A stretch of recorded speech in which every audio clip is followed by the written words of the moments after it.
تو رمضان آنے سے پہلے اگر ہم اس کی تیاری کر لیں گے تو اس مہمان کی انشاءاللہ قدر ہوگی، اور عزت دار انسان کو اگر عزت دی جائے تو وہ اس کا بدلہ ضرور دیتا ہے۔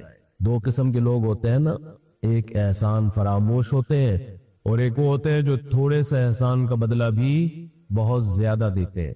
احسان فراموش، آپ احسان کرتے رہیں، ان کی صحت پہ کوئی فرق نہیں پڑتا۔ تو رمضان ایک ایسا مہمان ہے جو احسان فراموش نہیں ہے، بلکہ آپ اگر اس کو عزت دیں گے، اس کا احترام کریں گے، اس کا اکرام کریں گے تو آپ کو بہت نواز کے جائے گا۔ آپ اگر بعض مہمان ہے نا سادہ چائے پلائیں گے تو وہ آپ کو دودھ پتی پلائے گا، آپ اسے انڈے والا برگر کھلائیں گے تو وہ آپ کو پیزا کھلائے گا۔ کچھ مہمان ایسے ہوتے ہیں، آپ اگر اسے بغیر بوٹی کی بریانی کھلائیں گے تو وہ آپ کو گوشت والی بریانی کھلائے گا۔ تو رمضان ایک ایسا مہمان ہے جو تھوڑا سا اکرام کرنے پر بھی آپ کو بہت زیادہ نوازتا ہے، تھوڑا نہیں نوازتا۔ لیکن رمضان کی جو نوازشیں ہے، رمضان کے جو تحفے ہیں، جو رمضان آپ کو گفٹ دے گا اگر آپ اس کو عزت دیں گے تو وہ اس کا گفٹ ہونا ان لوگوں کی سمجھ میں آتا ہے جن کا آخرت پر ایمان ہو۔ نبی صلی اللہ علیہ وسلم سے صحابی نے پوچھا بہترین صدقہ بولو بھائی کون سا؟ تو آپ نے فرمایا بہترین صدقہ یہ ہے تأمل الغنى وتخشى الفقر۔ کیا عجیب کہ تمہیں یہ امید ہو کہ اگر صدقہ ابھی نہیں کیا تو اس پیسے سے مزید پیسہ بنا لوں گا۔ دیکھو وہ پیسہ جس سے آپ کو یہ امید ہو کہ مزید پیسہ بنا سکتا ہوں، اس پیسے سے زیادہ محبت ہوتی ہے نا۔ وہ پیسہ جو پڑا ہوا ہے آپ کو پتہ ہے کھا پی کے کیا ہو جائے گا، ختم تو ہونا ہی ہے، تو چلو اس میں سے کچھ فلاں کو دے دو، بیوہ کو دے دو، فلاں کو دے دو۔ دونوں میں کون سے پیسے سے محبت زیادہ ہوتی ہے؟ دوسرے والے سے، پہلے والے سے؟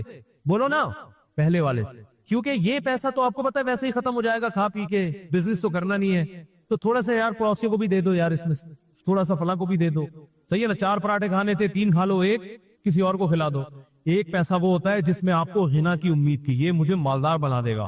اور دوسری بات، ایک پیسہ وہ ہے جس میں آپ کو بتایا کہ خرچ کروں گا، انویسٹ کروں گا تو اور پیسے والا ہو جاؤں گا، انویسٹ نہیں کروں گا تو غریب نہیں ہوں گا، کم از کم اتنا ہی رہوں گا۔ ایک یہ پیسہ ہے۔ دوسرا پیسہ یہ ہے کہ آپ کو پتا ہے انویسٹ کیا تو اور مالدار، نہیں کیا تو غریب۔ اس پیسے سے محبت تو اور زیادہ ہوتی ہے کہ نہیں ہوتی؟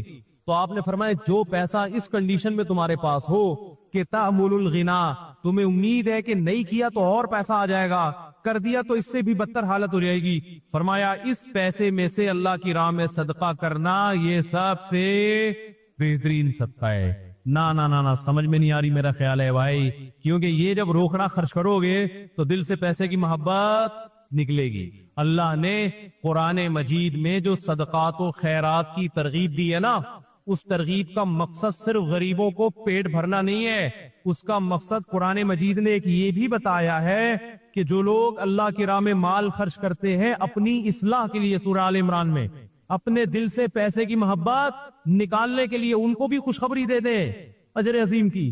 تو پیسہ خرچ کرنے کا مقصد صرف دوسرے سے مدد نہیں ہوتی، بلکہ اپنے دل سے دولت کی محبت نکالنا بھی ہوتا ہے۔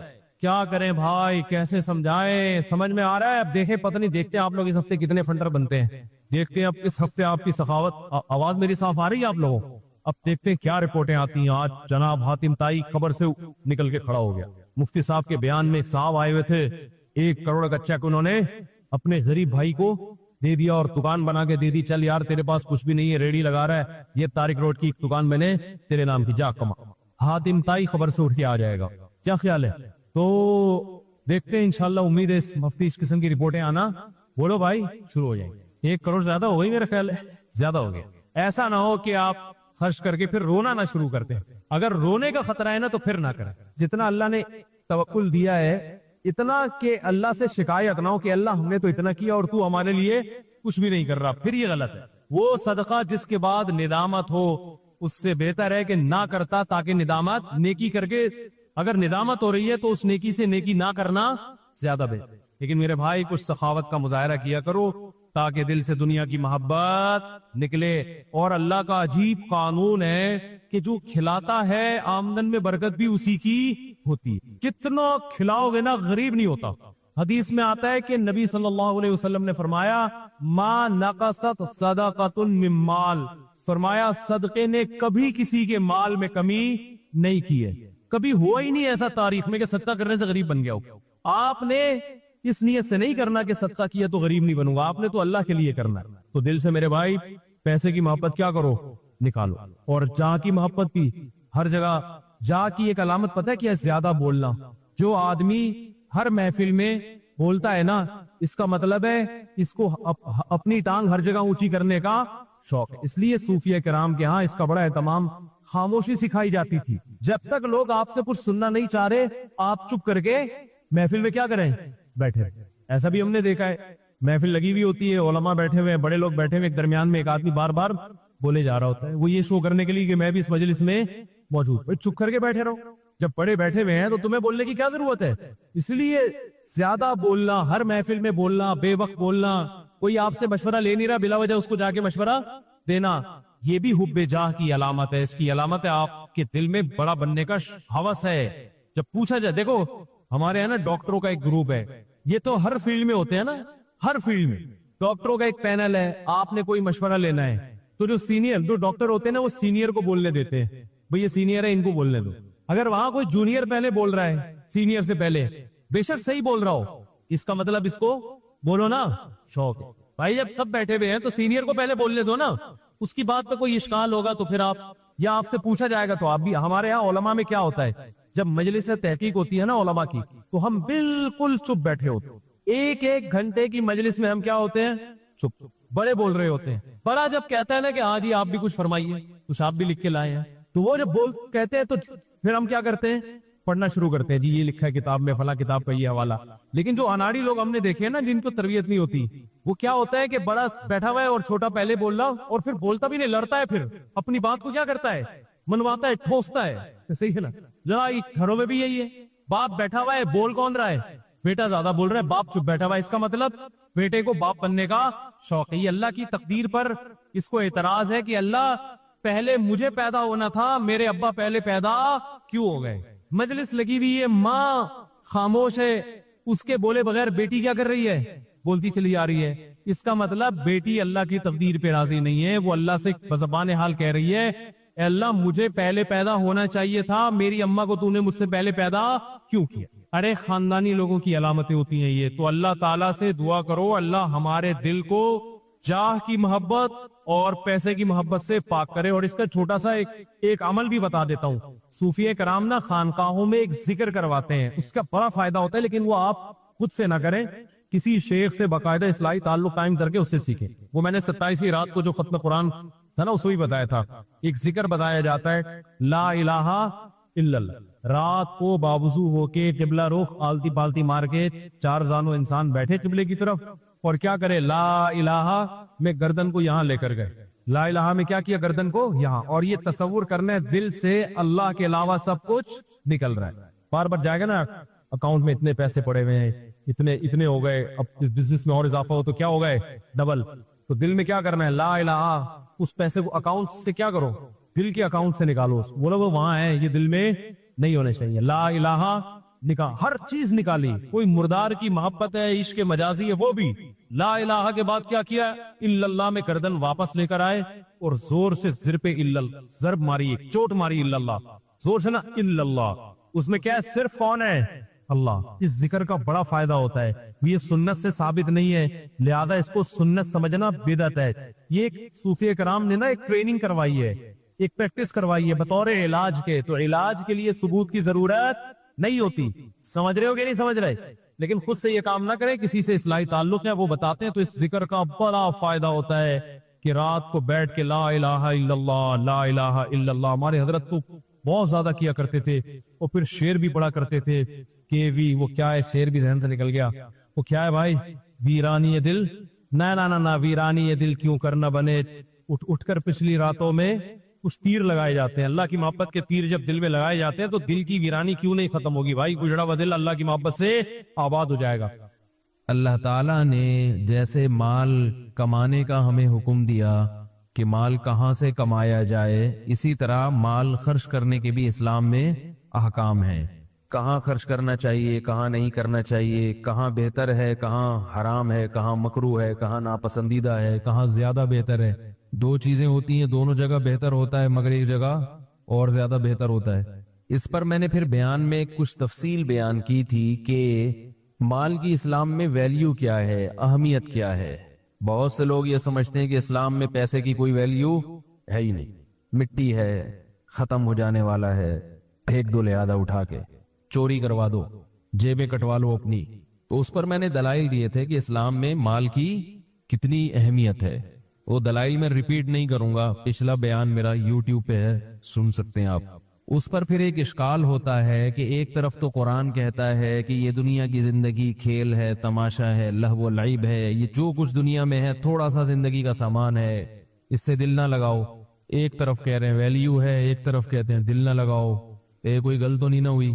تو اس اشکال کا میں نے پچھلے ہفتے جواب دیا تھا، وہ جواب بھی میں نہیں دہراؤں گا کیونکہ میرے ساتھ مسئلہ یہ ہے کہ میں نے اس کو دہرایا پھر میں اسی ٹاپک کو لے کے چلا جاؤں، پھر میں دوبارہ سمجھانا شروع کر دوں گا، کیونکہ ایک دفعہ سے بات آج کل کسی کی سمجھ میں آتی نہیں ہے۔ تو وہ بیان آپ دوبارہ اچھی طرح سے سن لیں۔ اس پر بعض لوگوں کو اشکال ہوا، بعض غریبوں کو ٹھیک اشکال یہ ہوا کہ مال کی ویلیو بھی بہت ہے اسلام میں، تو غریب بیچارہ کہاں جائے؟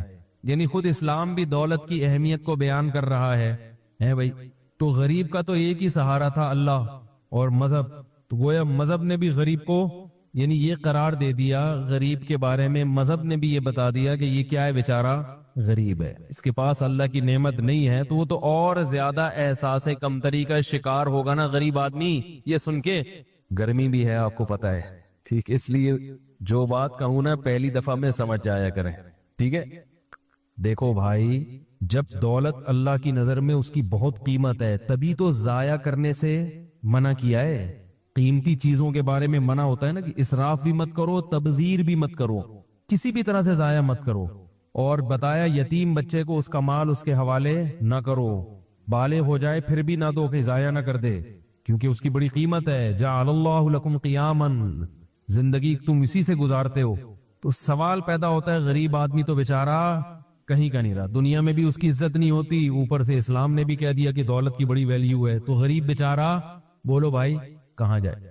اس اشکال کا جواب یہ ہے کہ اسلام میں دولت کی اہمیت ہے اپنی جگہ، لیکن اگر اللہ نے کسی کو دولت نہیں دی، اللہ کے فیصلے ہیں نا، یہ اس نے اپنی طرف سے محنت کی مگر مقدر میں نہیں ہے، تو اس نعمت کے نہ ملنے پہ وہ جو صبر کرتا ہے، اس صبر کی اہمیت دولت سے کئی گنا زیادہ ہے۔ بات یہ ہے کہ غریبوں کی دو قسمیں ہوتی ہیں، یعنی دولت کی اہمیت میں کیوں بیان کر رہا ہوں جب غربت کی یہ فضیلت ہے؟ سوال پھر پیدا ہوگا کہ جب غربت کی اتنی فضیلت کے صبر کی فضیلت تو اور بھی زیادہ ہے، تو پھر دولت کے بجائے ایسا کرنا چاہیے کہ غریب بنو اور صبر کرو، کیا خیال ہے؟ زیادہ ثواب ملے گا۔ تو بات یہ ہے کہ غریبوں کی کتنی قسمیں ہیں؟ بول لو نا، دو قسمیں۔ انگلی سے اشارہ بھی کر دیا میں نے، ویسے سیدھے ہاتھ سے اشارہ کرنا چاہیے۔ کتنی قسمیں ہیں؟ دو قسمیں۔ ایک غریب وہ ہے جو قدرت کی طرف سے غریب ہے، جو قدرت کی طرف سے مسکین ہے، غریب ہے، اپنی طرف سے وہ محنت کرتا ہے، رزق کماتا ہے، لیکن اللہ نے اس کے مقدر میں ہر محنت کرنے والے کو ملتا نہیں ہے۔ من کان یرید حرث الدنیا نؤتہ منہا، جو دنیا چاہے گا اس میں سے کچھ حصہ ہم دے دیں گے، ما نشاء لمن نرید، جتنا ہم چاہیں گے اس کو دیں گے، جتنا آپ چاہ رہے ہیں اتنا نہیں ملے گا، کیونکہ آپ تو چاہ رہے ہیں کہ ساری دنیا میری ہو جائے، جتنا اللہ چاہے گا۔ اور لمن نرید، جس کو چاہیں گے، یعنی تھوڑا بھی اس کو ملے گا جس کو اللہ چاہیں گے، ورنہ تھوڑا بھی نہیں ملے گا، سوکھی روٹیوں پہ گزارا کرنا پڑے گا۔ یہ جو مشہور کتابیں ہیں نا انگلش میں، جو آج 7 کامیاب ترین لوگوں کی علامتیں، اس قسم کی بہت ساری کوالٹیز انہوں نے ذکر کی ہیں کہ جو بڑے بڑے کامیاب لوگ ہیں، یہ آج کل بہت معاشرے میں چل رہی ہیں کتابیں، یہ اچھی کتابیں ہیں، پڑھنا چاہیے، اس کا میں مخالف نہیں ہوں، لیکن ایک بات ہے کہ جتنے بڑے بڑے کامیاب لوگ دنیا میں گزرے ہیں ان کی علامات انہوں نے ہائی لائٹ کی ہیں، یہ ان میں کوالٹی تھی، یہ کوالٹی تھی، لیکن ایک سروے آپ ایسا کریں جو میں آپ کو کہہ رہا ہوں کہ یہ کوالٹی بہت سارے لوگ ایسے گزرے جن میں ڈبل تھیں مگر وہ کامیاب نہیں ہوئے۔ ایک ایسی کتاب بھی مارکیٹ میں لے کر آئے کہ تمام کی تمام کوالٹیز ان لوگوں میں تھیں، مگر وہ کامیابی جس کو گورا کامیابی کہتا ہے اور جس کامیابی تک پہنچانے کے لیے وہ کتابیں لکھ رہا ہے، وہ کامیابی جس کو اللہ کامیابی کہتے ہیں وہ الگ چیز ہے. اس کے لیے محنت کبھی بھی رائے گاں نہیں جاتی. اس کے لیے تو اللہ نے صاف طور پر بتا دیا، من کان یرید الآخرہ. کیا ہے؟ من کانا، سورہ بنی اسرائیل کی آیات، من اراد الآخرہ وسعى لها سعیها وهو مؤمن فاولئک کان سعیهم مشکورا. جو آخرت کی کوشش کرے گا اور ایمان بھی ہوگا، اور کوشش بھی وہ جو اللہ نے بتائی ہے، اپنی طرف سے اخپل طریقے والی کوشش نہیں. پشتوں میں اپنے کو کہتے ہیں اخپل طریقے والی کوشش نہیں، جو اللہ نے بتائی ہے. سمجھ رہے ہو؟ یہ والی کوشش جو شخص کرے گا، فاولئک کان سعیہم مشکورا، اس کی کوشش کا بدلہ اس کو دیا جائے گا، آخرت ملے گی، وہ ضائع نہیں ہوگی. تو یہ جو گورے کتابیں لکھتے ہیں کامیاب لوگوں کی علامتیں، تو یہاں کامیابی سے مراد کیا ہے؟ دنیاوی کامیابی. کون سی کامیابی؟ تو میں یہ دعوے سے کہتا ہوں کہ وہ تمام علامتیں آپ پیدا کر لیں، پھر بھی کوئی گارنٹی نہیں ہے کہ آپ کامیاب. وہ کتاب پڑھ کر ساری علامتیں اس نے اختیار کر لی ہے بھائی. اس کو پتا چلا کہ وہ وقت پر، ایک مثال دے رہا ہوں میں نے وہ کتاب پڑھی نہیں ہے لیکن اس کا تعارف بہت سنا ہے، اس کی کچھ مضامین کا خلاصہ میں نے لوگوں سے سنا ہے. اچھی کتاب ہے جو اس کا خلاصہ بیان کیا جاتا ہے، اور اس طرح کی تو بہت ساری کتابیں، کوئی ایک نہیں ہے. میں کہتا ہوں آپ نے وہ تمام علامات اپنے اندر پیدا کر کے آپ کہا کہ پہلی ایک بات یہ کہ بھائی ٹائم کا میں خیال رکھوں گا. آپ صبح سوٹ ٹائی میں آفس وقت سے پہلے پہنچے اور کسی ٹرک والے نے آپ کو روڈ پہ کیا کر دیا؟ کچل دیا. وہ علامات گئیں تیل لینے. کیا وہ جو کتابیں پڑھ کے آپ، ٹرک والے نے تو وہ کتابیں نہیں پڑھی نا، وہ جو کنٹینر اپنے اوپر لوڈ کر کے جو ٹریلر چلا جا رہا ہے بھائی، ٹرالر جو ہے وہ جا رہا ہے، اس کو تو نہیں پتا کہ وہ پی کے نکلا تھا، نشے میں تھا. کتنا ہی آپ اس کو ٹرین کر دے، ٹریفک کے قوانین سکھا دیں، مگر نشے میں انسان ہوش میں نہیں ہوتا. اس نے آپ کو کیا کر دیا؟ مار دیا. تو آپ کی وہ تمام کامیاب لوگوں کی تمام علامتیں کہاں چلی گئیں؟ وہ گئیں تیل لینے. وہ دھری کی دھری رہ گئیں. یا ڈینگی وائرس نے حملہ کر دیا. کیا خیال ہے؟ ڈینگی نے حملہ کر دیا، ہیپاٹائٹس بی کا کوئی جرثومہ آ گیا، آپ گئے تھے اٹینڈ کرانے کے لیے، وہ جو بلیڈ اس نے استعمال کی، وہ بلیڈ پہلے کسی ہیپاٹائٹس کے مریض کو استعمال ہو چکی تھی، وہ آپ کے لگ گئی، ہو گیا. وہ علامات کہاں چلی گئیں؟ خدا کی قسم لا الہ الا اللہ، جب تک دین کو، مذہب کو فالو نہیں کرو گے، تمہیں کامیابی کے علاوہ دنیا کی ہر چیز ملے گی. چاہے تم گوروں سے صبح شام ورکشاپ لے کے کامیاب آدمی بننے کی کوشش میں لگے رہو. یہ جتنی ٹریننگ آج کل ٹرینر آ رہے ہیں نا یوٹیوب پہ، بہت اچھے ہیں. ایک بہت بڑا فالٹ ہے کہ یہ آخرت پر یقین نہیں رکھتے، اور جو آخرت پر یقین نہیں رکھتا، خدا کی قسم وہ کامیاب ہو ہی نہیں سکتا. ناممکن ہے کہ وہ ڈپریشن ختم ہو جائے، اس کی سٹریس ختم ہو جائے، ناممکن ہے یہ. مجھے ایک صاحب نے کہا، ایک گورے نے ایک بڑی اچھا ایک تاثر پیش کیا ہے کہ اس وقت آپ کی ڈیتھ ہو رہی ہے. ٹائم مینجمنٹ میں یہ بات پڑھائی جاتی ہے. ٹائم کو مینج کرنے کے لیے جو گورے ٹائم مینجمنٹ کی ورکشاپ کرواتے ہیں نا، اس میں ایک ڈائلاگ ان کا بہت مشہور ہے. وہ ڈائلاگ ہم جب ورکشاپ کرواتے ہیں تو ہم بھی وہ گوروں کا ڈائلاگ بتاتے ہیں لوگوں کو. اس ڈائلاگ میں ایک خاص بات ہے کہ بھئی وہ یہ آپ کو امیجن کراتے ہیں کہ آپ فرض کریں کہ ابھی آپ کی موت واقع ہو رہی ہے، تو آپ اپنے ماضی کی طرف جھانک کے دیکھیں گے تو کیا آپ چاہتے ہیں کہ میں نے کامیاب زندگی گزاری ہو یا ناکام؟ یہ تصور آپ سے اس لیے کروایا جاتا ہے کہ موت سے پہلے ایسے کام کر لو کہ موت کے وقت آپ کو یہ احساس ہو کہ میں اچھی زندگی گزار کے جا رہا ہوں، تو موت کے وقت آپ کو ایک خوشی ہوگی. تو یہ اس لیے امیجن کرواتے ہیں، اس لیے تصور قائم کرواتے ہیں تاکہ آپ ٹائم کو مینج کرنا سیکھ لیں ایک میننگ فل لائف گزارنے کے لیے. ارے ورنہ میننگ فل جو بامعنی زندگی جب آپ نے کوئی اچھی زندگی گزارنی نہیں ہے تو ٹائم کو مینج کرنے کی کیا ضرورت ہے؟ ارے بھائی کون سی زبان میں سمجھاؤں؟ دیکھو ٹائم مینجمنٹ کی ورکشاپ میں کیا ہوتا ہے کہ آپ اپنے اوقات کو کیا کریں؟ منظم کریں، مینج کریں. تو یہ اس لیے مینج کریں تاکہ آپ کی لائف اچھی گزرے. اسی لیے ہے نا ایک بامعنی زندگی گزرے. تو اگلا بولے گا بامعنی زندگی کیوں گزاروں میں؟ سب سے پہلے تو وہ سوال کرے گا میں ٹائم کو مینج کیوں کروں، اپنے اوقات کی حفاظت کیوں کروں؟ بھائی میں صبح اٹھتا ہوں جب میرا دل چاہتا ہے، سگریٹ پیتا ہوں جب میرا دل چاہتا ہے، دکان پہ چلا جاتا ہوں جب میرا موڈ اچھا ہوتا ہے، نہیں اچھا ہوتا تو دکان بند کر کے بیٹھے رہتا ہوں. تو جب میری ہنسی خوشی زندگی گزر رہی ہے بھائی، تو مجھے ٹائم مینجمنٹ کی ورکشاپ کرنے کی کیا ضرورت ہے. یہ گورے سے گویا ایک سوال کیا جا رہا ہے جو ٹائم مینجمنٹ کی ورکشاپ کرواتے ہیں. تو گورا اس کا بزبان حال جواب دے رہا ہے کہ بھائی آپ کو اپنے ٹائم کو مینج کرنے کی ضرورت اس لیے ہے. کیا ہو رہا ہے, کچھ مسئلہ ہو رہا ہے؟ تو گورا کہتا ہے کہ آپ کو ٹائم مینج کرنے کی ضرورت اس لیے ہے کہ آپ ایک بامانہ زندگی گزار سکیں. اب سوال پیدا ہوتا ہے بامانہ زندگی میں کیوں گزاروں, میننگ فل لائف میں کیوں گزاروں. ایک لطیفہ میں کئی بار سنا چکا ہوں, مجھے احساس ہے اس کا, لیکن میں دوبارہ ریپیٹ کر رہا ہوں. وہ ریپیٹ اس لیے کر رہا ہوں کہ جو بات میں ابھی سمجھانا چاہ رہا ہوں نا, وہ اس لطیفے سے بہت اچھی طرح سمجھ میں آ جائے گی. اس لیے جو حضرات وہ کئی بار سن چکے ہیں تو مائنڈ نہ کریں, ٹھیک ہے, کیونکہ وہ موقع پر ایک چیز ہوتی ہے نا, تو وہ اس سے زیادہ اچھی سمجھانے کی مثال نہیں ہوتی. تو پہلے میں بات کمپلیٹ کر لوں, پھر وہ سناؤں گا, اس سے یہ بات سمجھ میں آ جائے گی. پھر وہ یہ کہتے ہیں کہ بھائی بامانہ زندگی ہم کیوں گزاریں, تو بھائی اس لیے گزاریں کہ ہر آدمی چاہتا ہے کہ موت اس کی اچھی ہو. جب وہ مرے تو اس کو یہ احساس ہو کہ میں الحمدللہ اچھی زندگی گزار کر جا رہا ہوں, لوگ مجھ سے خوش ہیں, کوئی میں نے کارنامے سر انجام دیے ہیں, ایک دفعہ اللہ نے مجھے زندگی دی, الحمدللہ وہ زندگی کیسی گزری, واہ بھائی واہ شاندار. اور یہ سوچے اور آنکھیں بند ہو جائے, سکون سے دنیا میں جائے, کوئی غم نہ ہو. کیا خیال ہے؟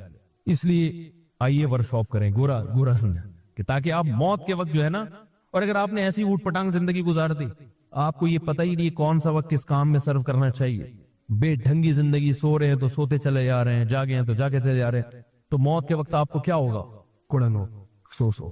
میں کہتا ہوں یہ سوال مجھ سے جب پوچھا گیا نا کسی نے کہ موت کے وقت آپ چاہتے ہیں کہ ماضی کا کیسا گزرا, آپ کیا سوچنا چاہتے ہیں, میں نے کہا اگر مجھے جنت اور جہنم پہ یقین نہیں ہونا, اللہ نہ کرے, اور میں یہ سمجھ رہا ہوں کہ موت کے بعد میں مر کے مٹی ہو رہا ہوں, تو بھاڑ میں جائے میں نے ماضی کیسا گزارا, مجھے اس کی کوئی فکر, بولو نا بھائی, کیونکہ جو بھائی جیسا بھی تھا تو تھا نا, اچھا گزرا برا گزرا, انسان کبھی ماضی کو دیکھ کے خوش نہیں ہوتا, ہمیشہ فیوچر کو دیکھ کے خوش ہوتا ہے. اس کی ایک مثال دیتا ہوں. آپ اے سی پارلر میں سفر کر رہے ہیں ٹرین میں, حال بڑا اچھا آپ کا, ماضی بھی یہ ہے کہ آپ ڈیفنس کا 1000 گز کا بنگلہ ابھی اس سے نکل کے کریم میں بیٹھے, ایئر کنڈیشن, اور بلکہ آپ ہوائی جہاز میں بزنس کلاس میں سفر کر رہے ہیں, بڑا اچھا ماضی بھی آپ کا, بڑا اچھا پاس بھی آپ کا. فیوچر کیا ہے کہ ایئرپورٹ پہ پشاور پہ اترنا ہے اور وہاں آپ کو اریسٹ کرنے کے لیے پولیس کھڑی بھی ہے, ٹھیک ہے نا, اور کیس کیا ہے, پھانسی کا سیدھا. آپ کو اطلاع مل گئی کہ بیٹا اترو اور سیدھا اندر. اب آپ خوش ہو گئے, میرا ماضی کتنا اچھا گزارا میں نے, ہے. گورے کی ہر بات قابل تقلید نہیں ہوتی, ان کو لائف اسٹائل کیسا ہونا چاہیے, لائف گزارنے کے کیا طور طریقے, یہ پیغمبروں کو پتا ہے, یہ گوروں کو نہیں پتا. ان کو موبائل بنانا بہت اچھا آتا ہے, گاڑیاں بنانی آتی ہیں, سڑکیں بنانا آتی ہیں, بلڈنگیں بنانا آتی ہے. انسان کو کیوں پیدا کیا گیا, اس کی خوشی کس میں ہے, یہ صرف اور صرف اللہ کے پاس ہے یہ علم, اور اللہ نے پیغمبروں کو بتایا, اور پیغمبروں کے پھر وارثوں کو بتایا. یہ چیزیں آپ کو صرف اور صرف قرآن و سنت سے اور علماء سے پتہ چلیں گی. اس کے علاوہ جتنے طریقے ہیں 2 نمبر ہیں, مصنوعی ہیں, تکلفات ہیں, ان سے حقیقی خوشی حاصل نہیں ہو سکتی. آپ ماضی کا سوچ کے خوش نہیں ہوگے کبھی بھی. اگر کوئی شخص ماضی کا سوچ کے خوش ہوتا ہے تو وہ پاسٹ ہے جس کا فیوچر پہ اثر پڑ رہا ہوتا ہے. نہیں یہی بات, جیسے آپ کے امتحان ایگزامینیشن ہال میں آپ بیٹھے ہو, آپ کے سامنے ابھی پیپر آنے والا ہے, ایک گھبراہٹ ہوتی ہے عجیب سی, دل دک دک کر رہا ہوتا ہے, پتہ نہیں کیا ہے. آپ نے ماضی کی طرف نظر اٹھائی کہ یار میں نے تیاری بہت اچھی کی ہے, یار میں نے تیاری بہت اچھی کی ہے, اور پوری کتاب میں نے رٹ لی ہے, اور تعلقات بھی ہیں میرے. کیا خیال ہے, اگر نمبر میں کہیں سے کمی ہو گئی تو جان پہچان بھی ہے بورڈ آفس میں, ہر لحاظ سے فل تیاری کر کے بیٹھا ہوں. جب یہ سوچو گے ماضی کی طرف تو آپ کے دل کی دھڑکن کم ہو جائے گی اور خوش ہو جاؤ گے. فیوچر کا جو ایک خوف تھا وہ آپ کے دل سے نکل جائے گا. تو یہ وہ پاسٹ ہے جس کے سوچنے پر خوشی اس لیے ہو رہی ہے کہ اس پاسٹ کا فیوچر پہ اثر. ارے یار خدا کا واسطہ, اللہ کا واسطہ, اب تو لوگ جو یوٹیوب پہ سن رہے ہیں نا وہ بھی تنگ آ گئے ہیں جملہ سن سن کے. بھائی بولو, ابھی میں ایبٹ آباد میں تھا, میں نے ذرا سی بات کی ایسا آواز آئی, کہ کراچی والے سیلنسر لگا کے بیٹھے ہیں, پتہ نہیں کیا مسئلہ ہے, زور سے بولیں. ایک تو میں نے ان سے کہا کہ ایک کیمرہ یہاں بھی رکھیں تاکہ پبلک نظر آئے لوگوں کو. لوگ سمجھتے ہیں کہ جنات اور فرشتوں میں بیان ہو رہا ہے, کوئی سامنے نہیں بیٹھا ہوا. تو وہ ماضی جس کا اثر کس پہ پڑے گا, فیوچر پہ, اس ماضی کو دیکھ کے انسان خوش ہوتا ہے. اگر میرا جنت اور جہنم پہ یقین نہیں ہے اور میری موت کا وقت آیا تو ماضی میں جتنے مرضی کارنامے سر انجام دیے ہوں میں پھر بھی غمزدہ ہوں گا کہ اب تو ختم ہو رہا ہوں، فیوچر تاریخ ہے، ختم. کچھ دن میں میری اولاد مجھے بھول جائے گی، بیوی بھول جائے گی، بچے بھول جائیں گے، رشتہ دار بھول جائیں گے، میرا مال میری جائیدادیں بانٹ کے کھا جائیں گے، سب ختم. اور اگر میں ماضی کی طرف نظر ڈالوں اور ایسا ماضی مجھے جنت جہنم کا یقین ہو، اس ماضی کا سوچ کر مجھے پتا ہے کہ اس کے فیوچر پہ اثرات پڑنے والے ہیں. میں کہتا ہوں میرے اعمال میں تہجد ہے، میرے اعمال میں غریبوں کو کھانا کھلانا ہے، میرے اعمال میں ہسپتال میں نے قائم کیے ہیں غریبوں کا علاج کرانے کے لیے، میرے اعمال میں زکوٰۃ کا ایک بہت بڑی اماؤنٹ ہے جو میں لوگوں کو دی ہے. میں نے سائنس ٹیکنالوجی کے میدان میں ترقی کر کے اپنی قوم کو فائدہ پہنچایا ہے، مضبوط کیا ہے. تو اگر میرا جنت اور جہنم پر یقین ہے تو مجھے احساس ہوگا کہ انشاءاللہ یہ چیز کل قیامت کے دن میرے گناہوں کی معافی اور مجھے اس امتحان میں کامیاب کرنے کا سبب بنے گی. اور مجھے بھی پتا ہے اگر کہیں نمبر کم ہو گئے تو میرے نیک لوگوں سے تعلقات بھی ہیں. قیامت کے دن شفاعت چلے گی کہ نہیں چلے گی؟ سفارش چلے گی قیامت کے دن. میرے تعلقات بھی، میرا بیٹا حافظ قرآن ہے، میرا بیٹا عالم ہے، میرا فلاں شہید ہوا تھا میدان جنگ میں، وہ بھی ایک میں نے رکھا ہوا ہے کہ اگر کبھی میں فیل ہو گیا تو میری سفارش بھی تگڑی سفارش ہے. شہداء بھی ہے میری اولاد میں علماء بھی ہے. تو انشاءاللہ یہاں سے بھی کھانچا کھلے گا تو پھر میں تسلی والی موت مروں گا، ورنہ میں تسلی والی موت نہیں مروں گا. کیسے سمجھائیں یار؟ تو انگلش ہی رہ گئی ہے بھائی، اردو میں اس سے زیادہ نہیں سمجھا سکتا، انگلش میں سمجھائیں. اچھا خیر. تو بات کہاں سے چلتی ہے؟ وہ سنا رہا تھا لطیفہ، آپ کو کئی دفعہ سن چکے ہیں وہ بھی. یہ جو میں سمجھانا چاہ رہا ہوں نا اس کا الگ سے کلپ بنا دے بھائی. مجھے نہیں یاد رہتا کیا پھر عجیب سی کلپ آ رہے ہوتے ہیں مارکیٹ میں، جو اصل بیان میں جو ایک ٹو دا پوائنٹ ایک اہم بات ہوتی ہے اس پہ کلپ بعض دفعہ نہیں بن پاتا. تو اس لیے میں ان کو کہہ رہا ہوں، یہ بیٹھے ہوئے یہاں پہ، اب میں جا کے سنوں گا نا تو کبھی یہ ہو رہا ہوتا ہے آواز لطیفہ آدھا آیا ہی نہیں، ایسا تو نہیں ہو رہا، آواز اوپر نیچے تو نہیں ہو رہی. شکر الحمدللہ. تو وہ بڑی مسائل وہ زیتون والے بھی نہیں آئے نا آج، ان کی ریکارڈنگ بڑی خاندانی ہوتی ہے. تو یہ وہ باتیں ہیں جو ہمارے لیے بہت زیادہ ضروری ہیں. آخرت پر ایمان کے بغیر آپ کبھی بھی خوش نہیں رہ سکتے. آپ جتنا بھی دنیا میں کماؤ گے نا آپ کو یہ کم لگے گی. مصنوعی طور پر اپنے آپ کو مطمئن تو کرو گے، مصنوعی طور پر تکلف کر کے، جیسے ایک آدمی خوش ہو نہیں لیکن خام خواہ میں مسکرا کے اپنے آپ کو خوش ظاہر کرنے کی کوشش کرو گے میں بہت خوش ہوں، اندر سے خوش نہ ہو. ہم نے علماء کو، بزرگوں کو دیکھا ہے کہ ان کو خوشی کے اظہار کے لیے تکلف کی ضرورت نہیں ہوتی. ان کے چہروں سے لگتا ہے کہ ان کا دل باغ ہے، خوش ہیں، یہ چہروں سے ظاہر ہوتا ہے. تو وہ میں لطیفہ سنا رہا تھا کہ ایک آدمی نا سمندر کے کنارے لیٹا ہوا ہے اور وہ سگریٹ پی رہا ہے. ایک بوڑھے میاں اس کے پاس گئے، دیکھا کہ بنیان پہن کے، بھائی تم چڈی پہن کے سمندر کے کنارے لیٹے ہوئے ہو، اپنا ٹائم ویسٹ کر رہے ہو، ٹائم مینجمنٹ کی ورکشاپ کرو، میننگ فل لائف گزارو، کیا خیال ہے؟ تو کچھ کرو، کیا پڑے ہوئے یہاں سگریٹ لے رہے ہو، کلاٹیاں کھا رہے ہو؟ تو اس نے کہا میں کیا کروں گا ٹائم کو بچا کے، ٹائم کو مینج کر کے میں کیا کروں گا؟ انہوں نے کہا بھائی تم پڑھو، پہلے تمہیں پتا چلے گا کہ میننگ فل لائف گزارنے کے لیے کیا چیزیں ضروری ہیں. تو پھر اس کو کہ میننگ فل لائف میں گزاروں ہے بھائی. اچھا وہ گزارنے کے لیے میں کروں کیا؟ انہوں نے کہا پہلے پڑھو، میٹرک کرو. اس نے کہا پھر کیا ہوگا؟ پھر انٹر کرو. پھر کیا کرو؟ B Com, B S C کچھ تو کرو. پھر ماسٹر کرو، پھر پی ایچ ڈی کرو. پھر کیا ہوگا؟ 16 سال لگ گئے اس میں. پھر کیا ہوگا؟ پھر اچھی سی جاب کرو، پیسے آئیں گے. پھر کیا ہوگا؟ پھر شادی کرو. پھر کیا ہوگا؟ یعنی شادی بھی تمہاری مرضی کی ہوگی جب اتنے پیسے ہوں گے. پھر کیا ہوگا؟ پھر بچے ہوں گے تمہارے. پھر کیا ہوگا؟ پھر انجوائے کرو لائف کو. تو اس نے کہا ابھی کیا کر رہا ہوں؟ اس نے کہا کہ بولو بھائی ابھی تو انجوائے کر رہا ہوں. آپ جو طریقہ مجھے بتا رہے ہو نا کامیاب لوگوں کی فہرست میں شامل ہونے کا، اس میں 16 سال لگیں گے. اور ہر آدمی وہاں تک پہنچ پی ایچ ڈی کرنے کا ہر ایک کو شوق ہوتا ہے، مگر کرتے کتنے ہیں؟ ہمارے ایک دوست کو سی اے کرنے کا شوق ہوا، بیچاروں کی آدھی زندگی سی اے کے چکر میں لگ گئی، ابھی تک سی اے نہیں ہو پایا. تو اس نے کہا کتنے لوگ پھر چلو یہ سارے مراحل سے گزر کے پی ایچ ڈی کر لیا ہم نے. اپنی مرضی کی بیگم تلاش کی. تلاش ہر آدمی اپنی مرضی کی کرتا ہے، نکلتی اپنی مرضی کی ہر ایک کی وہی سر گنجا کرنا شروع کر دیتی ہے. ہمارے حضرت ایک واقعہ بتایا کرتے تھے کہ ایک فیکٹری کا مالک تھا، نہیں ایک آدمی نے شادی کی کسی فیکٹری کی مالک خاتون سے. لوگوں کو شوق ہوتا ہے نا، بہت عقابی نگاہیں ہوتی ہیں، بہت اوپر دیکھنے کا. تو وہ کر لی انہوں نے. اب وہ بیگم صاحبہ ان کی انہوں نے ایسا کھینچ کے رکھا اپنے میاں کو، بالکل غلام بنایا. اب یہ بیچارہ بہت مصیبت میں آ گیا, وہ جب چاہتی اس کو ذلیل کر دیتی, اور اللہ معاف فرمائے کہنا بھی اچھا نہیں لگتا, ان کی دوستیاں بھی بہت مردوں سے. اب یہ پریشان ہو گیا تو وہ حضرت کے پاس آیا, حضرت نے فرمایا کہ بھی طلاق دے دو. جب یہ تک نہ یہاں تک نوبت پہنچ گئی تو ناقابل برداشت ہے نا کہ اس کے فرینڈز بھی ہیں ماشاءاللہ, کہتے ہیں میں طلاق نہیں دے سکتا. کہا کہ کیوں نہیں دے سکتا؟ کہ اس نے کہا ہے کہ اگر طلاق کا نام بھی لیا نا تو میری فیکٹری کے جتنے ملازم ہیں سب مل کے کوٹیں گے تمہیں, سب سے پٹواؤں گی اور اتنا ماریں گے کہ ایک ایک بوٹی بھی حصے میں نہیں آئی. تو ہمارے حضرت نے جب یہ جملہ سنا تو حضرت نے فرمایا ضرب الحبیب ذبیب, محبوب کی مار کشمش کی طرح ہوتی ہے, کھاؤ اور کشمش کے مزے لو, بھگتو. ٹھیک, کیا کرو؟ بہت اونچے خواب جن کو دیکھنے کا شوق ہوتا ہے نا, کامیاب انسانوں کی فہرست میں شامل ہونے کا. کامیاب لوگوں کی علامتوں میں ایک یہ بھی ہے جو مجھے نہیں پتا, وہ 7 علامتوں میں لکھا, آپ لوگ لکھ لیں 8ویں علامت, اونچے گھرانے میں شادی کرتے ہیں جو مشہور ہے تاکہ اپنی غربت بھی دور ہو. کیا خیال ہے؟ بیگم کا خرچہ بھی نہ اٹھانا پڑے, آدھے سے زیادہ تو خود ہی اٹھا رہی ہو.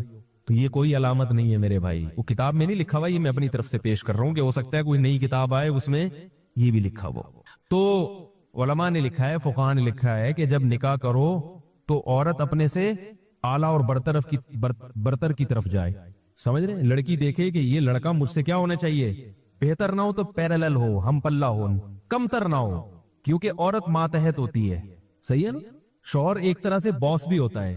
باس اگر میٹرک پاس ہے اور اس کے جو نیچے امپلائی ہیں وہ پی ایچ ڈی کیے ہوئے ہیں تو چلے گا, اور وہ کیڑے ہی نکالتے رہیں گے, ابھی یہ باس کو دیکھو سالے دستخط کرنے آتے نہیں ہیں, ٹھیک ہے نا, نہیں چلے گا ایسا. ہمیشہ باس ایسا رکھا جاتا ہے جو خاندانی لحاظ سے بھی تھوڑا بہت دیکھتے ہیں وہ لوگ, زیادہ نہیں لیکن کچھ تو انٹرویو تو لیا جاتا ہے نا, دیکھا جاتا ہے کردار کا کیسا ہے. تو باس ہمیشہ, تو عورت کا شوہر جہاں اس کا شوہر ہے وہاں تھوڑا تھوڑا زیادہ نہیں. اس لیے کہہ رہا ہوں کہ کہیں گھر جا کے چنگیز خان نہ بن جائیں جا کے آپ. تو ہر آدمی کہتا ہے میں باس ہوں, میں ایسا نہیں کریں, ایسا کریں گے تو کوئی بھی نہیں آئے گا. ٹھیک ہے, تو بہرحال سربراہ ہے تو وہ کیا ہو کہ وہ ذرا اپنے سے اوپر خاندان میں جائے, اور مرد کیا کرے, تھوڑا سا زیادہ اوپر کی نہ سوچے, وہ اپنے سے ذرا نسبتاً کمتر میں شادی کرے تاکہ وہ آپ کی فرما برداری کرے, ماتحت بن کے چلے. یہ قدرت کا بنایا ہوا نظام ہے, اس کو خراب کرو گے کہیں کہیں اس کے برخلاف ہو سکتا ہے, کہیں کہیں اس کے برخلاف ہو سکتا ہے, لیکن عام اصول اور ضابطہ یہی ہے. تو خیر, تو اس نے کیا کہا کہ بھائی میں ابھی کیا کر رہا ہوں, مزے کر رہا ہوں. تو بات یہی ہے کہ گورے جو یہ کہتے ہیں کہ میننگ فل لائف, بھائی جب زندگی کا مقصد مزے اڑانا ہے, آخرت ہے ہی نہیں, مقصد مزے اڑانا ہے, تو پھر یہ کیا کہ موت کے وقت میں یہ تصور کروں گے میں نے کیا کھا پایا, وہ پھر تو یہی تصور کرے گا کہ میں نے کتنے مزے اڑائے. کیا خیال ہے؟ اور مزے نائٹ کلب اور شرابوں میں بہت ہیں, تو وہ میننگ فل لائف نہیں بلکہ میننگ لیس لائف کی طرف جائے گا. وہ سمجھ رہے ہو کہ نہیں سمجھ رہے؟ تو جب تک آخرت کا یقین نہیں ہے انسان کا بچہ بن ہی نہیں سکتا. جلدی سے اس کو سمیٹتا ہوں, وقت کافی ہو گیا. تو دیکھو غریبوں کی 2 قسمیں. ایک غریب وہ ہوتا ہے جو اپنی حرکتوں کی وجہ سے غریب ہو. کس کی وجہ سے؟ حرکتوں کی وجہ سے. پڑا سوتا رہتا ہے, نہ پڑھتا ہے نہ دکان وقت پہ کھولتا ہے. ہمارے محلے میں ایک صاحب کی دکان تھی, پرانا محلے کی بات کر رہا ہوں, ان کو نہ جا کے تنگ کریں آپ. ان کے پاس جب بھی جاؤ بھائی صرف چاہیے, یا صرف تو ہے ہی نہیں یار, وہ تو میں جوڑیا بازار سے لانا ہی بھول گیا. اور کچھ بتائیں مولوی صاحب, یار ایسا کرو وہ بریانی مسالہ مل جائے گا, ارے یار وہ ٹکا لے لے. میں نے کہا یار تمہارے ساتھ یہی ٹینشن ہے, ہم دور سے لے لیا کریں گے. ایک ہی شاپ پہ ساری چیزیں نہ ملیں تو آدمی کو بھائی جب جا رہے ہو تو لکھ کے جاؤ کیا کیا لینا ہے. آپ کی سستی کی ہم کیوں نقصان اٹھائیں؟ تو یہ جو غربت ہے, اور کچھ دنوں میں ان کی دکان کیا ہو گئی بند. اب کہہ رہے ہیں یار میں غربت, ہمارے نبی بھی کیا تھے, مسکین تھے. تو یہ والی مسکنت آپ کی سستی کی وجہ سے. اس کو نبی جیسے خادم حسین صاحب اپنی گالیاں معاذ اللہ کس کے کھاتے میں ڈال رہے ہیں؟ قرآن کہہ رہے قرآن نے بھی گالی ہے. یہی بات اگر کوئی اور آدمی کرتا پورا توہین قرآن پر ایک دھرنا ہو جاتا. آئی بات سننے کی, انہوں نے قرآن کی توہین کی ہے, لیکن جناب قرآن پر کوئی بھی الزام قرآن میں ایسی گالیاں نہیں ہے, ہرگز نہیں ہے قرآن میں وہ گالیاں جو وہ ممبر پہ آپ دیں, ممبر پہ بیٹھ کے گالیاں, ہم نہیں منع کر رہے آپ کو, لیکن اس کو قرآن کی طرف منسوب نہ کرے. اور میں حیرت اس پر ہوتی ہے کہ اگر یہی بات کوئی اور کرتا تو پھر ان لوگوں کا پورا ایک جلوس نکلتا کہ انہوں نے قرآن کی توہین کی ہے. تو اپنا سب کچھ ہے اور دوسرے کی ذرا سی بات کوئی 2 مطلب نکلتے ہیں, اس کو ہمیشہ گستاخی پہ لے کے جاتے ہیں. میں نے کہیں بیان میں کہہ دیا اللہ تعالیٰ عرش پر بیٹھا ہوا فیصلے کر رہا ہے, صاحب نے کہا آپ مشرک ہو گئے معاذ اللہ. آپ نے کہہ دیا اللہ عرش پہ بیٹھا ہوا ہے, تو بیٹھتے تو انسان ہے. او بھائی یہ تشبیہات ہیں, ان کی حقیقت تھوڑی مراد ہوتی ہے. توپے لے کے بس گستاخی، اللہ کا گستاخ، رسول کا گستاخ، اسلام کا گستاخ، فلانے کا گستاخ، اور کوئی کام ہی نہیں ہے. کسی بات کا اچھا مطلب بھی نکلتا ہے، برا تو اچھا مطلب پہ لے کے جاؤ نا. تو خیر، تو غریبوں کی کتنی قسمیں ہیں؟ ایک وہ جو اپنی حرکتوں کی وجہ سے سستی کاہلی گئی، ایسے غریب کو صبر پہ ثواب نہیں ملتا. وہ جو پریشان ہے تو ٹینشن تمہاری اپنی ہے. ایک وہ ہے جو اللہ کی طرف سے مقدر. تو ہاں، بات یہاں سے شروع ہوئی تھی کہ آپ بسا اوقات کامیابی کی پوری کوشش کرتے ہیں مگر آپ کے مقدر میں رزق نہیں ہوتا. اس پہ میں نے ٹن لیا تھا کہ پھر گوروں ٹائم مینجمنٹ کی طرف آیا تھا میں. تو آپ کے مقدر میں ہوتا ہی نہیں ہے. تو جو غربت اللہ کی طرف سے ہو اس میں وہ غربت آپ کے لیے چند وجوہات کی بنیاد پر بہت بڑی نعمت ہے. وہ جلدی سے پوائنٹ بتا دوں. پہلی بات، آپ کی زندگی محمد صلی اللہ علیہ وسلم کی زندگی کے زیادہ قریب، کیونکہ ہمارے نبی بھی کیا تھے؟ بولو بھائی، مسکین تھے. اور غریبوں میں رہنا آپ نے پسند کیا ہے. ایک طالب علم آیا، میں بڑا غریب ہوں، میں کیا کروں؟ میں نے کہا یار تم تو اللہ کے نبی کے زیادہ مشابہ ہے تمہاری زندگی، خوش ہو جاؤ اس پر. دوسرا، نبی نے فرمایا غربا جنت میں زیادہ جائیں گے اور مالدار جنت میں کم جائیں گے. سوال پیدا ہوتا ہے دولت جب نعمت ہے تو جہنم میں کیوں لے کے جا رہی ہے؟ بات یہ کہ لوگ اس نعمت کو غلط استعمال کرتے ہیں. دولت کی نعمت جب آتی ہے تو یقیناً اللہ کی بہت بڑی نعمت ہے، مگر اس نعمت کی لوگ قدر نہیں کرتے. اس نعمت سے عیاشیوں میں لگ جاتے ہیں، حلال لذتوں پر گزارا نہیں کرتے، حرام کی طرف جاتے ہیں. غریب آدمی کو اللہ نے اس آزمائش سے بچا لیا. تو جنت میں غریبوں کی اکثریت ہوگی اور مالداروں کی، مالدار مینورٹی میں ہوں گے. میجورٹی میں کون ہوگا؟ الیکشن کراؤ گے تو غریب جیتے گا، وہاں پہ غریب زیادہ ہوں گے، لیکن وہاں جا کے غریب رہیں گے نہیں. آپ بے فکر رہیں. کہیں لوگ کہیں یار یہاں بھی وہاں بھی رکشا چلانا ہے تو کیا فائدہ جنت میں جانے کا. اور تیسری بات، غریب کا حساب کم ہوگا، وہ جنت میں پہلے جائے گا. مالدار کو حساب زیادہ دینا پڑے. کسٹم میں اگر سامان زیادہ ہو تو ٹائم لگتا ہے نا چھوٹنے میں، اور اگر کچھ ہے ہی نہیں ہے، گھڑی ہے بھائی تلاشی لے لو، وہ کہیں کچھ بھی نہیں لایا، نکل لے بھائی یہاں سے، جا جلدی سے، ٹائم ویسٹ نہیں کر. تو فرشتے کہیں گے نکل لے بھائی یہاں سے، ٹائم ہمارا ضائع نہیں کر، نکل جاؤ جلدی سے. جو مالدار ہے وہ چوڑے میں اس کو پوری بینک اسٹیٹمنٹ پیش کرنی پڑے گی اپنی. کیا خیال ہے؟ تو وہ ساری اسٹیٹمنٹ پیش کرنی پڑے گی، ٹائم لگے گا. نبی صلی اللہ علیہ وسلم نے فرمایا کہ غریب 500 سال پہلے جنت میں جائے گا. اس میں یقیناً فرق ہوگا مراتب میں. آپ نے ایک عام مثال دی ہے کہ عموماً کتنا ہوگا؟ 500 سال پہلے غریب مالدار سے پہلے جنت میں جائے گا، کیونکہ وہاں کا حساب ایسا نہیں ہے کہ کسٹم میں 3 دن میں کنٹینر پاس ہو گیا، وہاں ٹائم لگے گا. یہ اللہ تعالیٰ کی بہت بڑی، اور جلدی سے ختم کروں کہ اپنی یعنی اللہ نے کسی کو یہ دولت کی نعمت دی ہے تو وہ اس نعمت کو ہلکا نہ سمجھے. اپنے اختیار سے، سستی کاہلی سے غریب نہ بنے. قدرت کی طرف سے بنا تو ثواب ہے، اپنی کاہلی کی وجہ سے بنا تو آزمائش ہے پھر یہ. ٹھیک ہے؟ اور اللہ تعالیٰ نے جس کو یہ نعمت دی ہے تو وہ قدر کرے. تبھی اللہ نے کہا ہے کہ پھر اس نعمت کی ناقدری مت کرو، اسے ضائع مت کرو. اللہ نے میاں بیوی کو ایک دوسرے کا لباس قرار دیا ہے. یہ ایک بڑی زبردست ایک پہچان ہے زوجین کی، میاں بیوی کی. لباس اس لیے کہ لباس کا کام ہوتا ہے آپ کے ان اعضاء کو چھپانا جو آپ کے لیے ضروری تو ہیں لیکن آپ دنیا کے سامنے اس کو دکھانا نہیں چاہتے، وہ آپ کی بے عزتی کا ذریعہ بنتے ہیں. تو اللہ تعالیٰ نے مرد میں بھی سیکشول ڈیزائرز رکھی ہیں، عورت میں بھی سیکشول ڈیزائرز رکھی ہیں، اور یہ ڈیزائرز انسان کی فطرت ہیں. لیکن فطرت کے باوجود کوئی بھی ان چیزوں کو نمایاں نہیں کرنا چاہتا.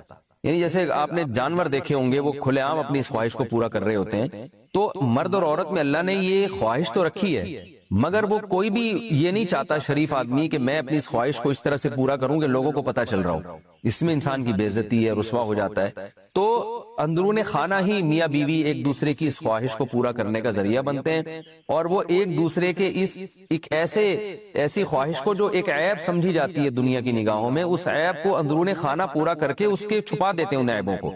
اگر وہ میاں بیوی ایک دوسرے کے لیے لباس نہ بنے اور ایک دوسرے کے اس عیب پہ پردہ نہ ڈالیں، یعنی ایک دوسرے کی خواہش کی تکمیل کا ذریعہ نہ بنے، تو اس بات کا امکان ہوتا ہے کہ یہ دونوں مرد بھی اور عورت بھی کسی اور طریقے سے اپنی خواہش پوری کر کے دنیا کے سامنے ذلیل اور رسوا ہو جائیں. ظاہر طوائف خانوں کا رخ کریں گے یا اور کسی طرح سے جو ہے نا زنا کی کوشش کریں گے، تو اس میں آخرت کی رسوائی بھی ہے اور بعض دفعہ دنیا کی رسوائی کا ذریعہ بھی بنتی ہے یہ چیز. رمضان کی راتوں میں الرفث الی نسائکم، اپنی عورتوں کی طرف بے پردہ ہو کے جانا یا بے لباس ہونا. ہن لباس لکم، وہ عورتیں یعنی تمہاری بیویاں تمہارا لباس ہیں، وانتم لباس لہن، اور تم ان کا لباس ہو. جب اسلام میں روزے فرض ہوئے تو حکم یہ تھا کہ افطاری کرنے کے بعد، جب آپ غروب آفتاب کے بعد افطاری کرتے ہیں نا، تو افطاری کرنے کے بعد جب تک آپ دوبارہ سو نہیں جاتے اس وقت تک آپ کو کھانے پینے کی اجازت ہے، اس وقت تک آپ کو کھانے پینے کی اجازت ہے۔ ایک بات، جیسے ہی آپ کی آنکھ لگ گئی دوبارہ اٹھے تو بس اب کھانا پینا آپ پر دوبارہ کیا ہو گیا؟ حرام ہو گیا، یعنی روزہ آپ کا شروع ہو گیا۔ ایک حکم تو یہ تھا۔ دوسرا یہ تھا کہ جیسے روزے کی حالت میں زوجہ سے ہم بستری کی اجازت نہیں تھی، اسی طرح رمضان کی راتوں میں بھی زوجہ کے قریب جانے کی اجازت نہیں تھی، اور اس پر کفارہ تھا کہ 60 روزے مسلسل رکھنے پڑیں گے آپ کو۔ تو بعض صحابہ سے یہ کوتاہی ہو گئی۔ ایک صحابی رسول اللہ صلی اللہ علیہ وسلم کے پاس ہے، بڑا دلچسپ واقعہ ہے، ان سے رمضان کی رات میں اپنی زوجہ سے ہم بستری ہو گئی، تو آپ صلی اللہ علیہ وسلم نے فرمایا وجہ کیا تھی، کیسے ہوا تم سے، کیوں ہو گیا یہ؟ تو انہوں نے فرمایا یا رسول اللہ، میری زوجہ کی پنڈلی میں نے دیکھی، اس پہ نظر پڑی، وہ انہوں نے کہیں اپنا پائنچہ اوپر کیا تو بس میں جو ہے وہ برداشت نہیں ہوا اور میں مجھ سے جمع ہو گیا۔ تو آپ صلی اللہ علیہ وسلم مسکرائے اور آپ نے فرمایا کہ 60 روزے رکھو۔ انہوں نے فرمایا یا رسول اللہ، ایک روزہ نہیں، اتنا مشکل ہے ایک روزہ رکھنا، تو 60 کیسے رکھوں گا؟ آپ نے فرمایا جو ہے 60 مسکینوں کو کھانا کھلاؤ 2 ٹائم کا۔ انہوں نے عرض کیا یا رسول اللہ، میں تو خود مسکین ہوں، میرے پاس تو کھلانے کے پیسے نہیں ہیں۔ تو اب اسلام میں اصل حکم تو یہ ہے کہ اگر روزے کی حالت میں آپ زوجہ سے ہم بستری کر لیں تو لگاتار 60 روزے رکھنے پڑتے ہیں۔ اس کی اگر استطاعت نہیں، یعنی آپ بوڑھے ہیں، بیمار ہیں، تو پھر آپ 60 مسکینوں کو 2 ٹائم کا کھانا کھلائیں گے۔ اس کی استطاعت نہیں ہے تو اب کچھ نہیں کرنا، ابھی انتظار کرنا ہے کہ جب استطاعت پیدا ہو جائے تو 60 مسکینوں کو کھانا کھلانا ہے آپ نے، ورنہ بیٹھے رہے آرام سے۔ لیکن نبی صلی اللہ علیہ وسلم نے ان کی دلجوئی کے لیے اور کہ چلو کچھ تو تھوڑی بہت ان کو سزا ملے، تو آپ صلی اللہ علیہ وسلم نے ان کو حکم دیا کہ اچھا چلو 60 مسکینوں کو کھلا بھی نہیں سکتے، غریب ہو، تو پھر ایسا کرو کہ صحابہ کو حکم دیا، اچھا پھر انہوں نے فرمایا کہ آپ صلی اللہ علیہ وسلم نے فرمایا کہ ٹھیک ہے، صحابہ کو حکم دیا ان کے لیے کچھ چندہ کرو اور ان کو دو تاکہ یہ کسی غریب کو صدقہ کر دیں، کچھ تو تلافی ہو نا جو غلطی ان سے ہوئی ہے۔ تو صحابہ نے سب نے کچھ چندہ کیا اور ان صحابی کو پکڑایا کہ بھائی مدینہ میں کسی مسکین کو صدقہ کر دو۔ تو انہوں نے عرض کیا یا رسول اللہ، مجھ سے زیادہ مسکین کو صدقہ کروں میں، یعنی سب سے بڑا مسکین تو میں ہی ہوں۔ تو آپ صلی اللہ علیہ وسلم ہنس پڑے اور آپ صلی اللہ علیہ وسلم فرمائے جاؤ کھاؤ، ٹھیک ہے نا، کھاؤ اور اپنے اہل و عیال کو کھلاؤ۔ تو یہ بڑا دل لگی کا معاملہ ہو گیا ان صحابی کے ساتھ۔ تو لیکن اللہ تعالیٰ نے حکم یہ نازل کیا کہ رمضان کی راتوں میں تمہارے لیے زوجہ کے قریب جانا جائز ہے، اس کی اجازت دے دی اللہ تعالیٰ نے، اور اس کی حکمت بھی بیان کی۔ علیم اللہ انکم کنتم تختانون انفسکم، اللہ جانتا ہے کہ تم اپنے ذات کے ساتھ خیانت کرو گے، یعنی خیانت یہ ہے نا اللہ کے حکم کو توڑ دو گے، یہ حکم بہت مشکل ہے، اللہ کو پہلے سے پتا ہے کہ تم نہیں اس کو فالو کر سکتے، لہذا ہم نے تمہیں چھوٹ دے دی ہے۔ تو یہ آیت یعنی اس سیاق و سباق میں نازل ہوئی، تو اللہ نے فرمایا احل لکم، حلال کر دیا گیا ہے تمہارے لیے رمضان کی راتوں میں، الرفث الی نسائکم، اپنی عورتوں کی طرف بے پردہ ہو کے جانا یا بے لباس ہونا، ہن لباس لکم، وہ عورتیں یعنی تمہاری بیویاں تمہارا لباس ہیں، وانتم لباس لہن، اور تم ان کا لباس ہو۔ اللہ نے میاں بیوی کو ایک دوسرے کا لباس قرار دیا، یہ ایک بڑی زبردست ایک پہچان ہے زوجین کی، میاں بیوی کی۔ لباس اس لیے کہ لباس کا کام ہوتا ہے آپ کے ان اعضاء کو چھپانا جو آپ کے لیے ضروری تو ہیں لیکن آپ دنیا کے سامنے اس کو دکھانا نہیں چاہتے، وہ آپ کی بے عزتی کا ذریعہ بنتے ہیں۔ تو اللہ تعالیٰ نے مرد میں بھی سیکشول ڈیزائرز رکھی ہیں، عورت میں بھی سیکشول ڈیزائرز رکھی ہیں، اور یہ ڈیزائرز انسان کی فطرت ہے، لیکن فطرت کے باوجود کوئی بھی ان چیزوں کو نمایاں نہیں کرنا چاہتا۔ یعنی جیسے آپ نے جانور دیکھے ہوں گے، وہ کھلے عام اپنی اس خواہش کو پورا کر رہے ہوتے ہیں، تو مرد اور عورت میں اللہ نے یہ خواہش تو رکھی ہے، مگر وہ کوئی بھی یہ نہیں چاہتا شریف آدمی کہ میں اپنی اس خواہش کو اس طرح سے پورا کروں کہ لوگوں کو پتہ چل رہا ہو، اس میں انسان کی بے عزتی ہے، رسوا ہو جاتا ہے۔ تو اندرون خانہ ہی میاں بیوی ایک دوسرے کی اس خواہش کو پورا کرنے کا ذریعہ بنتے ہیں، اور وہ ایک دوسرے کے ایک ایسی خواہش کو جو ایک عیب سمجھی جاتی ہے دنیا کی نگاہوں میں، اس عیب کو اندرون خانہ پورا کر کے اس کے چھپا دیتے ہیں ان عیبوں کو۔ اگر وہ میاں بیوی ایک دوسرے کے لیے لباس نہ بنے اور ایک دوسرے کے اس عیب پہ پردہ نہ ڈالیں، یعنی ایک دوسرے کی خواہش کی تکمیل کا ذریعہ نہ بنے، تو اس بات کا امکان ہوتا ہے کہ یہ دونوں مرد بھی اور عورت بھی کسی اور طریقے سے اپنی خواہش پوری کر کے دنیا کے سامنے ذلیل اور رسوا ہو جائیں، ظاہر طوائف خانوں کا رخ کریں گے یا اور کسی طرح سے جو ہے نا زنا کی کوشش کریں گے، تو اس میں آخرت کی رسوائی بھی ہے اور بعض دفعہ دنیا کی رسوائی کا ذریعہ بھی بنتی ہے یہ چیز۔ تو میاں بیوی اندرون خانہ ہی بند کمرے میں ایک دوسرے کی اس خواہش کو پورا کر کے ایک دوسرے کی خواہش پہ پردہ ڈال دیتے ہیں، بالکل جیسے لباس آپ کے جو جسم کے پوشیدہ اعضاء ہیں ان کو چھپا دیتا ہے۔ تو دو کام کرتا ہے لباس.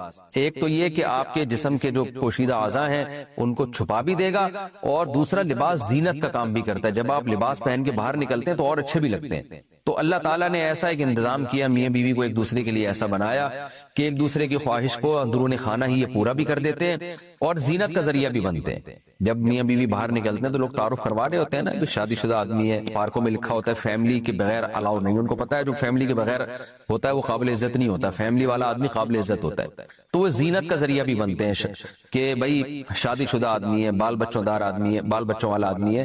تو زینت اس لحاظ سے بھی کہ لوگوں کو اس سے خطرہ بھی کم ہوتا ہے, وہ ایسی اوباش لڑکوں جیسی حرکتیں بھی کم یعنی حرکتیں بھی نہیں کرتا, اور زنا سے بھی بچ جاتا ہے وہ. تو اس لحاظ سے بھی لوگوں کو اس سے خطرہ نہیں ہوتا.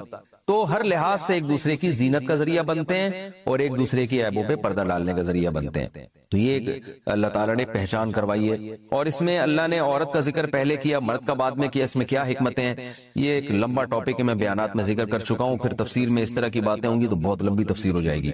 آگے اللہ نے فرمایا علیم اللہ انکم کنتم تختانون انفسکم, اللہ کو پتا ہے تم اپنے نفس کے ساتھ خیانت کرو گے. خیانت کا مطلب جب اللہ کے حکم کو توڑو گے تو اپنے ساتھ ہی خیانت ہے نا یہ. تو اللہ کو پتا ہے کہ تم اس حکم کو فالو نہیں کر سکتے. یعنی رمضان کی راتوں میں بھی ہم پابندی لگاتے ہیں تو پورا مہینہ زوجہ سے دور رہنا تمہارے لیے بڑا مشکل ہو جائے گا. اس لیے اللہ نے حکم دے دیا فتاب علیکم, اللہ تم پر متوجہ ہوا, وعفا عنکم, اور جو کوتاہی تم میں سے ہو چکی ہے, ان صحابی سے کوتاہی ہوئی تھی اللہ نے معاف کر دی. فالآنا, پس اب تمہیں اجازت ہے, باشروہن, ان سے تم ہم بستری کر سکتے ہو یعنی رمضان کی راتوں میں. وابتغوا ما كتب اللہ لکم, اور وہ اولاد تلاش کرو, وہ چیز تلاش کرو جو اللہ نے لکھ دی ہے تمہارے لیے, یعنی اس سے مراد ہے اولاد. تو اب یعنی زوجہ کے قریب اس نیت سے جاؤ کہ تمہیں اولاد ملے. تو یہاں بھی کچھ باتیں, پہلی سوال یہ پیدا ہوتا ہے کہ جب اللہ نے اس حکم کو منسوخ ہی کرنا تھا, اللہ تعالیٰ نے رمضان کی راتوں میں زوجہ سے ہم بستری کی اجازت دینی ہی تھی, تو پھر پہلے پابندی کیوں لگائی جب منسوخ ہی کرنا تھا؟ تو مشرکین یہ اعتراضات کیا کرتے تھے کہ قرآن ایک بات پہ معاذ اللہ قائم کیوں نہیں رہتا, منسوخ کیوں کر دیتا ہے.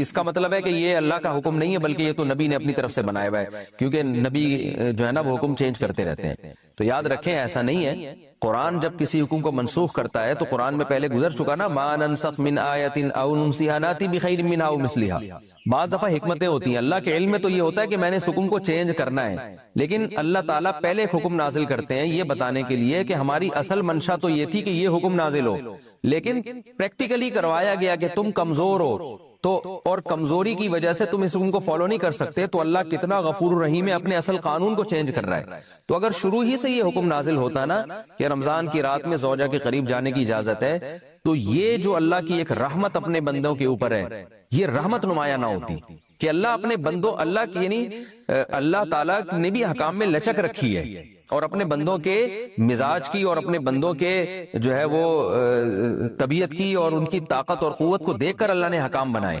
اس کی مثال ایسے ہے جیسے 28ویں پارے میں آتا ہے کہ اللہ تعالیٰ نے صحابہ کرام کو حکم دیا تھا کہ جب نبی کے پاس جاؤ بات چیت کرنے کے لیے, آپ سے سرگوشی کرنے کے لیے, تو پہلے صدقہ کیا کرو.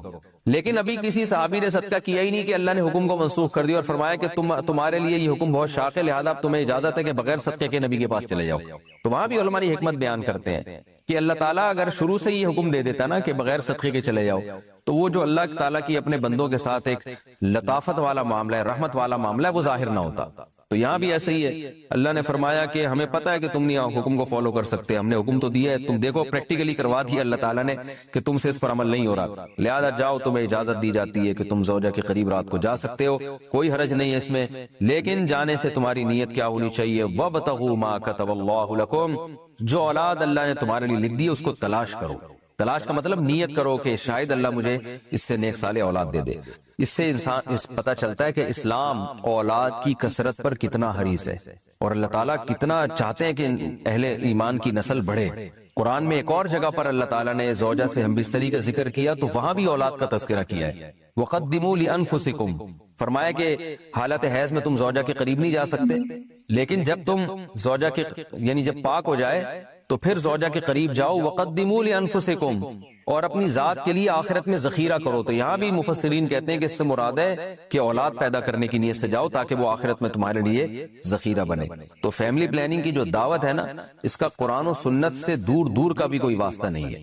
جیسے ڈاروین کا جو نظریہ ہے نا کہ انسان بندر سے وجود میں آیا ہے، یہ اسلام کے بالکل اگینسٹ ہے۔ اسلام نے صاف لفظوں میں کہا ہے، اور صرف قرآن نے نہیں، تورات اور انجیل میں بھی یہ بات ہے کہ براہ راست اللہ نے حضرت آدم کو مٹی سے پیدا کیا، اور پھر ان کی پسلی سے اللہ نے اما حوا کو پیدا کیا۔ یہ انسان بندر کی کوئی ترقی یافتہ شکل ہرگز نہیں ہے۔ بندر بالکل ایک الگ نسل ہے، وہ ٹھیک ہے، اس کی بہت ساری چیزوں میں انسان سے مماثلت ہے، وہ ایک الگ بات ہے، لیکن اور مماثلت اس لیے کہ اللہ نے قرآن میں فرمایا کہ امم امثالکم، قرآن میں ایک جگہ آتا ہے کہ یہ جتنے بھی انسان مخلوق ہے نا، یہ تمہاری طرح کی ایک امت ہے، یعنی ان میں اللہ تعالیٰ نے بہت ساری چیزیں سیم رکھی ہیں تاکہ انسان ان سے مانوس ہو۔ اگر یہ جانور کوئی الگ ہی خلائی مخلوق ہوتے تو پھر انسان جو ہے نا ان جانوروں سے مانوس نہ ہوتا، ان میں دلچسپی نہ لیتا۔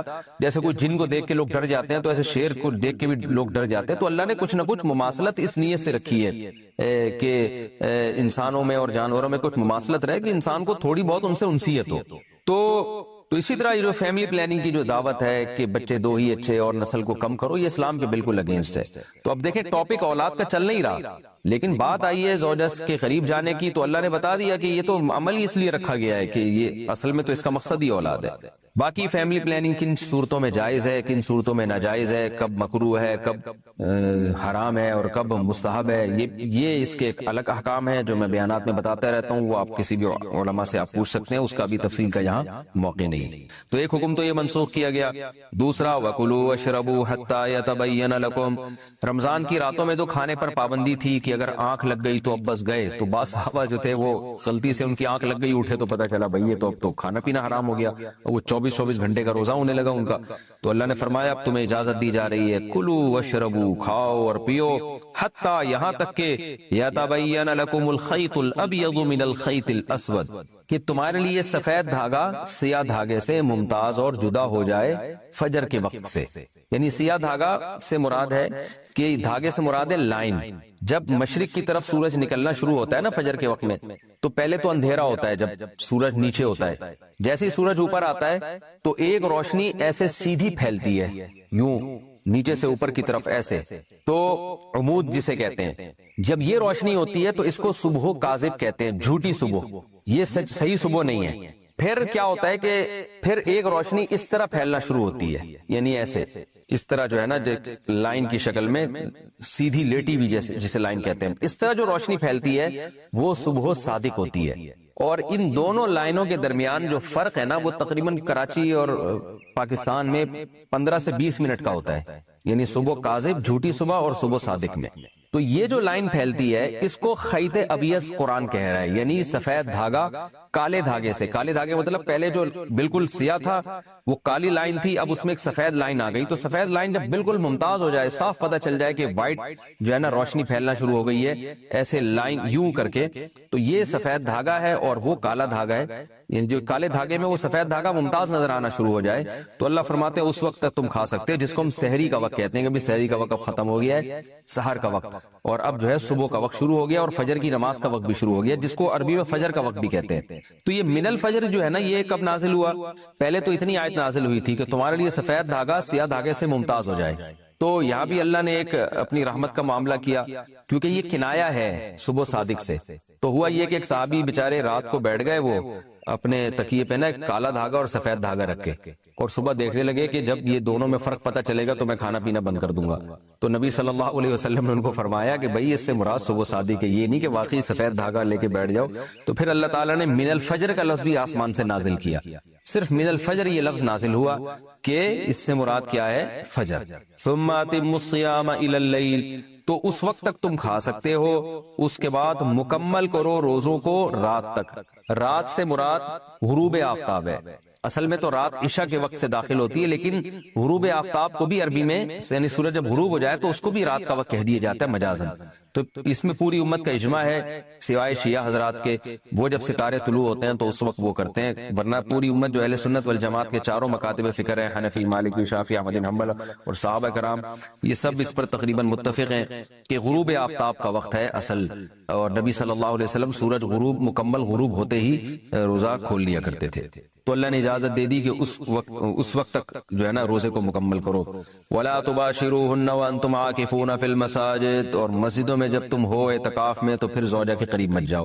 یعنی اللہ تعالیٰ نے رمضان کی راتوں میں تو زوجہ کے قریب جانے کی اجازت دے دی، تو اس سے یہ وہم ہو سکتا تھا کسی کو کہ بھئی ٹھیک ہے ہم اعتکاف میں اگر ہیں تو رات میں اللہ نے تو اجازت دی ہے تو اب چلو اعتکاف سے نکل کے گھر سے جا رہے ہیں بیگم سے ملاقات کرنے کے لیے، کوئی ان کو روک رہا ہے بھائی اس کی اجازت نہیں ہے تو کہ اللہ نے تو قرآن میں کہا ہے کہ رمضان کی راتوں میں تمہیں اجازت ہے.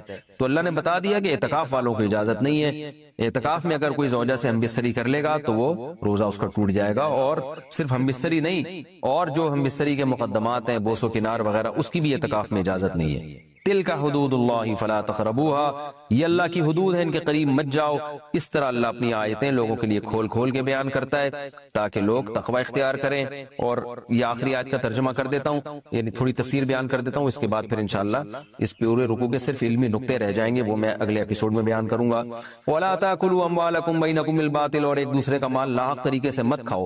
جتنے غلط طریقے کسی کا مال کھانے کے سب کو حرام کر دیا، اور ایک طریقے کو اللہ نے خاص طور پہ ہائی لائٹ کیا ہے، وہ کیا ہے کہ براہ راست بعض لوگ نہیں کھاتے، حکمرانوں کو، تھانے والے کو، ایس ایچ او صاحب کو، ڈی ایس پی صاحب کو پیسے کھلا کے بھی لوگوں کا مال کھا رہے ہوتے ہیں، اپنے حق میں مقدمہ کروا رہے ہوتے ہیں.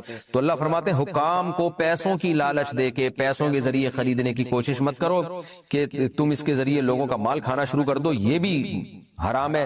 وانتم تعلمون، جبکہ تمہیں پتہ ہے کہ یہ کتنا بڑا جرم ہے. اللہ نے مال نہ کھانے کو کتنا بڑا جرم قرار دیا، تو رشوتیں دے کے بھی کسی کے مال کو ناجائز ہتھیانے کی کوشش